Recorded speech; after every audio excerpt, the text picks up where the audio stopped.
And our final presenter this afternoon is Dana Hudson.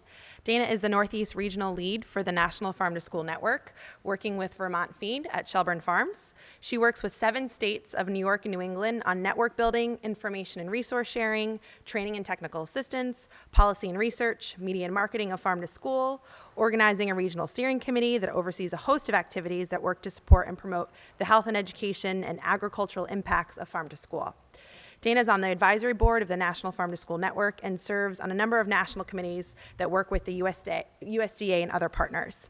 She's also on the leadership team of the FINE Collaborative, which is the Farm to Institution New England, and she's a master's in environmental studies, where she is focused on agricultural education and nonprofit administration. She grew up on a farm in Maryland and has dedicated her career to improving the livelihood status and lifestyle of farm families like her own. She's got 2 young children, a husband, a dog, 2 cats, 8 chickens, and a weedy garden at home where she wants to be when not when work meetings. So thank you, Dana, for joining us. Please join me in welcoming Dana to UVM. Good afternoon, everybody. Again, my name is Dana Hudson, and I'm really honored to be here today with my fellow panelists. I don't have a research paper to present. I'm here to share my perspective as a practitioner in the field. When I was invited today, I struggled with what to talk about with only 15 minutes. And because those that know me know I can talk a lot longer than that. And as my fellow panelists have shared, the behavior and cultural considerations are very complex and are a very challenging topic. And as we are talking both about individual behaviors and the shifting of cultural norms. Since most of my work is in farm to school, I thought I'd focus my time on the behavioral and cultural changes that I've seen in farm to school work, and to particularly what I've seen happen in the past 10 years. But what aspects of farm to school work should I share? So I was thinking, all right, so maybe I should talk about how farm to school has changed some cultural acceptance of farm to school, and particularly an example of how state and federal legislation has passed. For when Vermont passed its farm to school legislation in 2005, we were the 4th state in the nation to pass legislation, and we were the first state that had a program that was based on incentive-based, grant-based program. And now, there are 46 states that have either passed or proposed farm to school legislation, and just in 2002 and 2003 legislative timeframe, there were 20 bills passed and 17 introduced, just on farm to school. So wow, that seems to me like a fairly decent measure of some cultural acceptance of farm to school. Oh, and as Aaron was speaking, there's federal legislation that has created the cross-departmental farm to school program within the USDA that now has 13 employees. That's pretty exciting. But then I was thinking, maybe instead of talking about legislation, I could talk more about the interest and growth in the job market in this field. In 2005, I attended the Farm to Cafeteria Conference in Kenyon, Ohio. We had 180 people, and we had a job board on the easel at the registration table, and there were maybe 6 jobs posted up on the board. Just this past spring, at the Farm to Cafeteria Conference in Austin, Texas, we had planned for 1,000 people, but we had to close registration at close to 1,200 people that wanted to attend. And we also, there were job posting listservs, there were job-related forums happening, and now we see 10 to 20 postings a day in this work on some of those job boards. And that's a pretty good measure, in my opinion, for how things have changed in the past 10 years. But then I was also thinking, maybe it's worth talking about the behavior change that I've seen among businesses in this work, like distributors, farming operations, food service management companies, and how they're making new corporate policies and addressing this growing demand. And how we have seen these businesses that once really didn't even want to talk to each other, how they're sitting down together at round tables, sharing internal policy documents, and trying really hard to figure out how to address the exploding trend. But then, as I said, I realized I was the last panelist.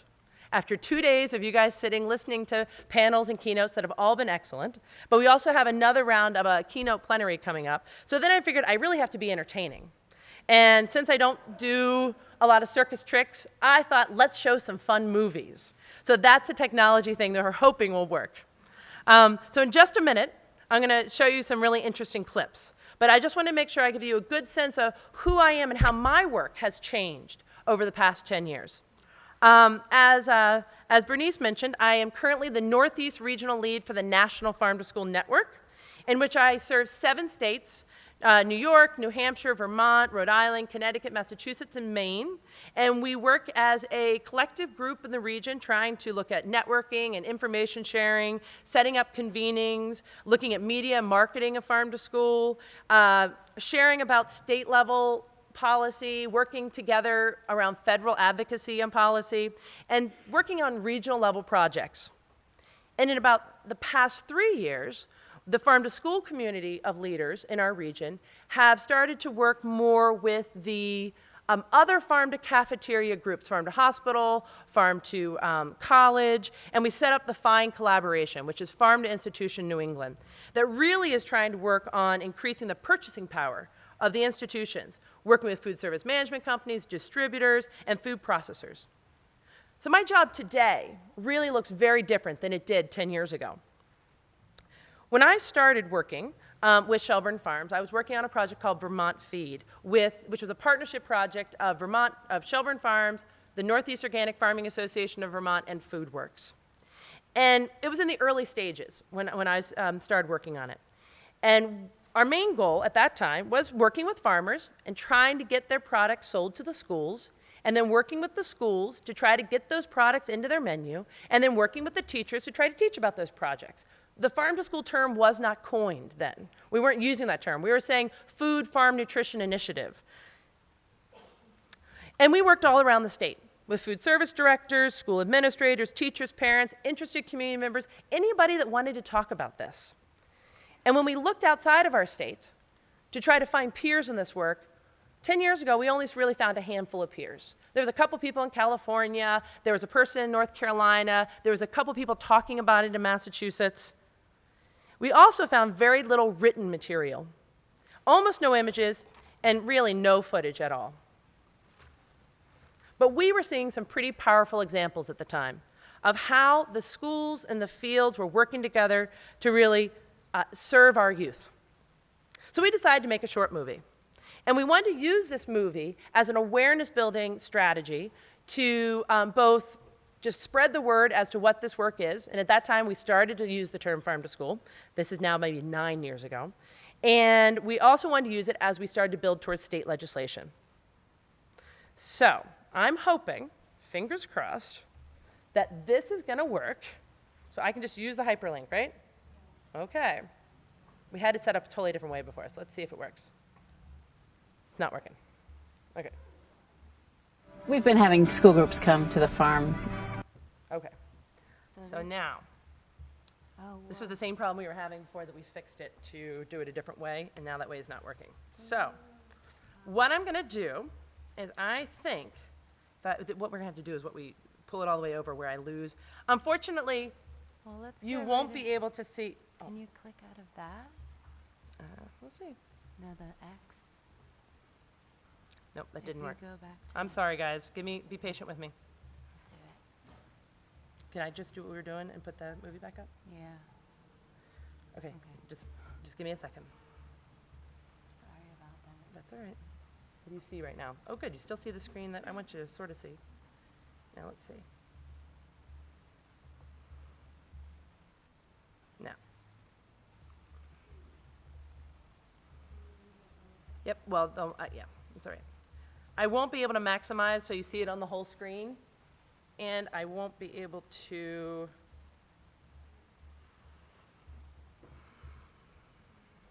Hold on. I know. The problem is I lose it off my screen when I do it.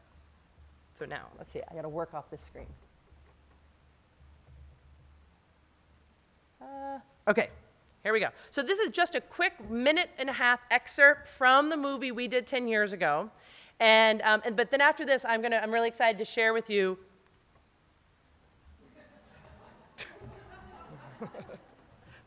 Maybe we'll just wrap up the panel. See if we can get these up here. Okay. I'm really excited to actually share with you some really interesting films that demonstrate the progress we've made in this work. The films that have actually just come out sort of this spring. So, you guys ready? Here we go. Thank you for being patient with me. As long as we've been farming. But recently with the feed program is when we really started also making the food connection and getting food into the school cafeteria. And that's been just a wonderful thing to know that, kids are starting to eat some of our food, the food that we're growing. When they get to come out to the farm like today, and they get to see the food and they get to actually participate in some of the harvesting, it just actually makes that food, more meaningful to them. I love sending food to the school. I couldn't say that institutional buying itself would save the family farms, but local buying will save the family farms. And this change in culture that will happen through the schools will promote local buying in general, and in turn save the family farm. What will it be to not be a fad? I think it's sort of one following the other. It's coming in through the schools that will make it not a fad. And the amount of money that a single farm can bring into the state in a year is completely worth the small amounts of money that we're putting into this program. The kids are the future for farmers as well as everyone else. We need to show them and their peers that this is a realistic way of life, having the food in their cafeteria that they know their neighbor grew. All right, so like I said, this is only a minute and a half. That's actually excerpt as it was a 20-minute long movie. But why I chose this excerpt and why I wanted to share it with you is that it really showed the farmers' voices and sort of speaking to what they thought would make the cultural shifts to more institutionalize these ideas. And Hank Bissell of Lewis Creek Farm, he was the second farmer that was talking, talked about it coming through the schools being the way to not make it a fad. And by institutionalizing that consumer concept of improved nutrition and local food. So again, this was 9 years ago. And as I was thinking about today, it led me to think, what are we seeing in the films today? And so the first thing I did was I wrote a very short 2-sentence email to my peers at the National Farm to School Network, all the core partners. So with one email, I hit 51 state leads, 8 regional organizers, 6 national staff, 16 advisory board members. If I had tried to do that 10 years ago, I might have had 5 people to send an email to, and I might have heard back from one person that said, yeah, there's not much out there. So within 2 hours, I had 12 emails back that had links to 25 different interesting, valuable movies that I wish I had enough time to share with you. It was just really exciting. Some of the things were from 12 seconds of powerful raw footage of kids eating kale that they had just bought at the farmer's market, to 6 minutes of really interesting student-driven short films, to hour-long HBO productions. And again, some really powerful images. So we've come a long way in 10 years. But I can only choose a handful. So the first one that I want to show you that just came out is from the W.B. Saul High School in Philadelphia. So now let's see if I can get this to come back up. You guys are going to have to be patient because I need to get the, well, I don't have a mouse. There it is. You guys are being so patient. How do I get it back up? It's not. Can you click that? I I'm did. not sure. I think the computer is broken. Wait. Something's happening. Maybe not. All right, let me see. Can I just get YouTube up and show those Oh, clips? Maybe that would be the best way to. yeah. I think it's just that it's too broken for it.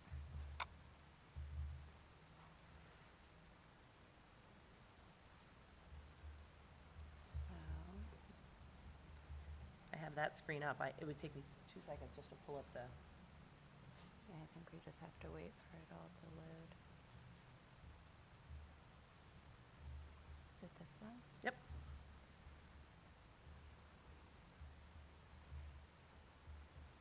Try that. Okay. Does that work? Okay. So I'm probably, for the sake of time and considerations, I'm probably going to end up cutting out one of them. I have 2 short ones I really want to share with you. This is out of, like I said, Saul High School, and it just came out. So now the question is, don't you love it when technology works perfectly at home? Yep. Can you guys see that okay? I don't have a mouse.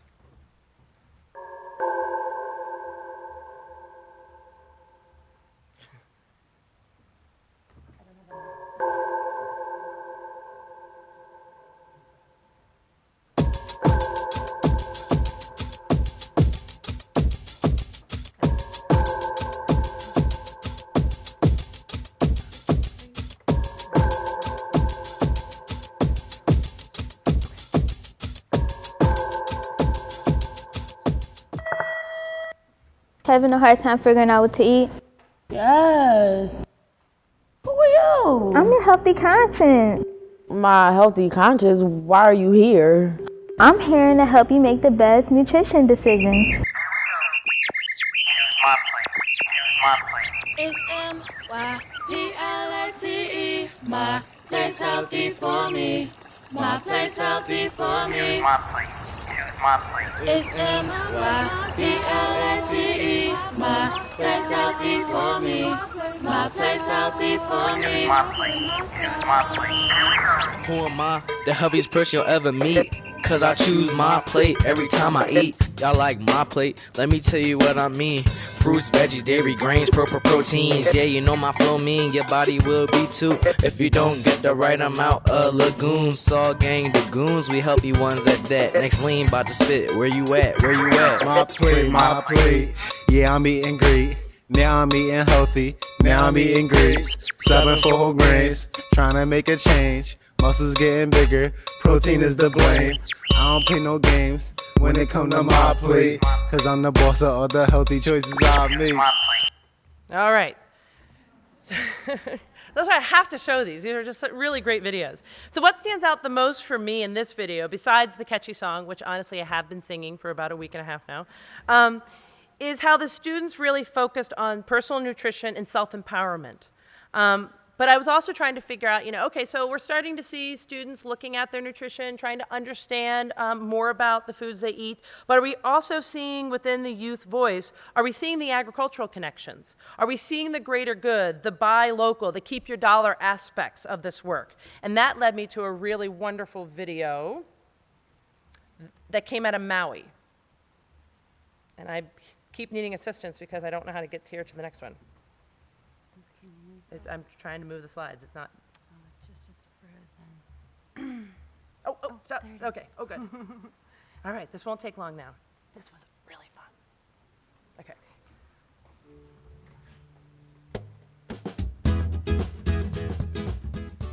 Hawaii is one of the most isolated places in the world. You guys hear it okay? Over 85% of our food is brought on barges from over 3,000 miles away. Even though we can grow food here all year, we are completely dependent on these food shipments to survive. Among this vast supply is a small population of food that is actually from here.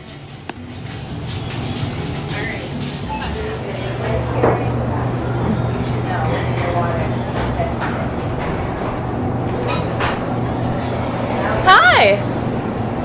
Are you okay? You look really tired. I am. I went on quite a journey to get here. Really? Why don't you tell me about it? Well, it all started off in Florida.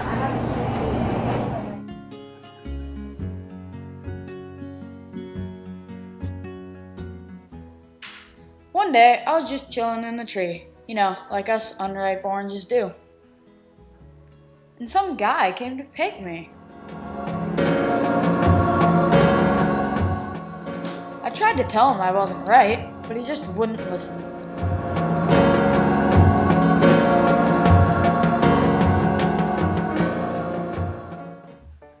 Then he wrapped me in lots of packaging.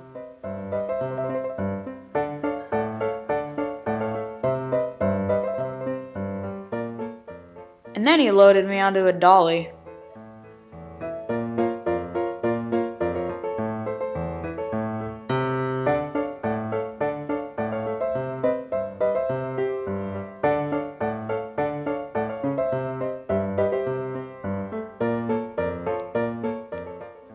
dumped me in a container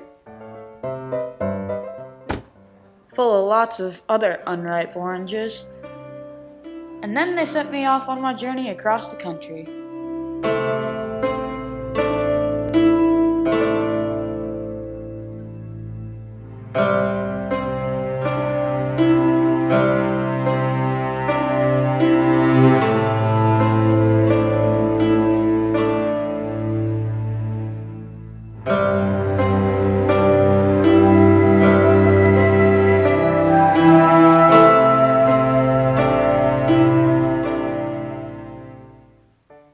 When I finally arrived on Maui, I was still unripe.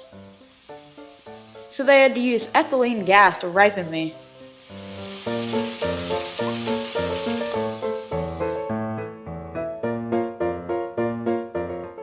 So I'd look nice and orange when I finally arrived at the store.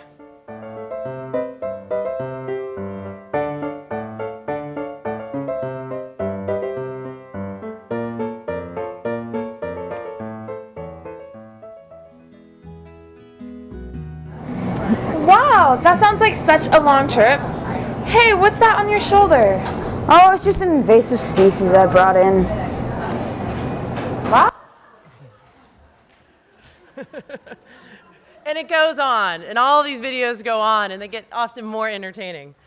So both of these videos, both the Saul High School as well as the Maui Hulaya Environmental Filmmaking Club, were made by high school students. And you have to think that most of these students probably have had a max of maybe, 2, 3, 4, 5 years of food and farm related education. And so the next one I wanted to show you, but I'm getting my flag of timing, was a very short clip from a Food Corps commercial that actually did a great job of interviewing young people, early elementary, as well as Food Corps members, about what they wanted to be when they grow up. And the young children were saying firefighters, superhero, doctor. And then the Food Corps members were talking about their future career in food work. And that actually was an important distinction that I wanted to sort of bridge between what we see as some of the success that we're seeing, but also where we have work to do. And so the Food Corps commercial talked a lot about workforce development.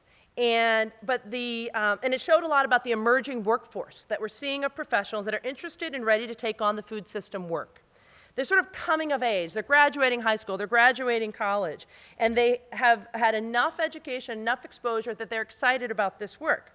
But the one other point that I wanted to say was that there's a piece here about not just following a career path in this work, but also bringing these concepts and these values to those other career paths that the students who want to be the doctor or the firefighter or end up being a plumber actually will end up having that value system. That these are young people that no matter what work they end up in, that their experiences in this education will be part of their value system. And so this is what I really feel like we need to continue to grow. The embedding of this work in existing efforts. Today, this event is actually a great example of sort of multidisciplinary, cross-sector approach. But who is not here? Who do we need to embrace as an actor in this story? We need to continue to build the awareness of our food system and recruit a new generation of food system workers, but we also need to have a clear message that you can transfer those values and understandings no matter what you do and how you live your life. They have to be at the core of how you define yourself and your community, not just your career or your meal choice. So that's where I feel like is sort of the next hurdle in this work. So obviously I've had some technology difficulties, and I'm the last panelist, and I had 15 minutes, and I have so many more notes of other things I feel like we need to work on, whether it be the increase of technical assistance to farmers and food supply chain workers who want to sell to the wholesale institutional markets, or the work that's needing around the emerging need for regulation, not just incentive-based programs. Or maybe I should have talked more about how we can learn from other national campaigns. Nick earlier talked a bit about what we can learn from seatbelts and other national efforts, whether it's recycling or bike helmets or smoking cessation programs. Or maybe where we really need to focus some energy is on the ongoing need to change federal policies that are the barriers to doing our work, whether it be prohibitive labor laws for farmers or that want to lightly process or aggregate product, or the difficulty to incorporate local food into government commodity streams. But as I said, I'm out of time. So in closing, I really want to bring you back to the videos of the young people who are the products of the last 10 years of messaging.